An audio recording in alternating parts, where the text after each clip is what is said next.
தேவன் உங்கள் குறைவை எல்லாம் நிறைவாக்குவார். அதுதான் தேவனுக்கு கொடுக்கிற வாக்குத்தத்தம். இந்த மாதம் உங்களுடைய குறைவுகள் நிறைவாகிற ஒரு மாதம். ஏதோ ஒரு காரியத்திலே குறைவு உங்களுடைய வாழ்க்கையிலே காணப்பட்டு அது உங்களை பாதித்து கொண்டே இருக்கலாம். அன்னாளுடைய வாழ்க்கையை பாருங்க. நல்ல கணவர், அன்பான கணவர், நிறைய வசதிகள், செல்வம், எந்த குறையும் இல்லாதபடி எல்லாம் சம்பூரணமாக இருக்கிறது.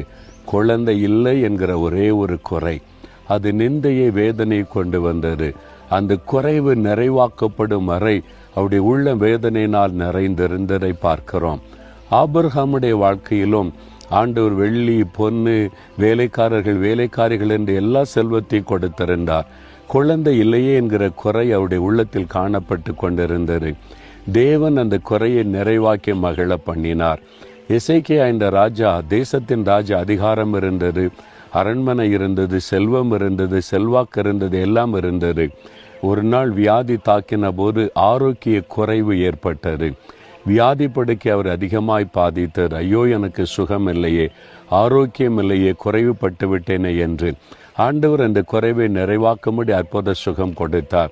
இப்படி ஏதோ ஒரு காரியத்தில் வேலை இல்லையே என்கிற ஒரு குறை, திருமணம் நடக்கவில்லையே என்கிற ஒரு குறை, அல்லது எனக்கு ஒரு வருமானத்துக்கு வழி இல்லையே என்கிற ஒரு குறை, இப்படி ஏதோ ஒரு குறை உங்களுடைய மனதை பாதிக்கிறது.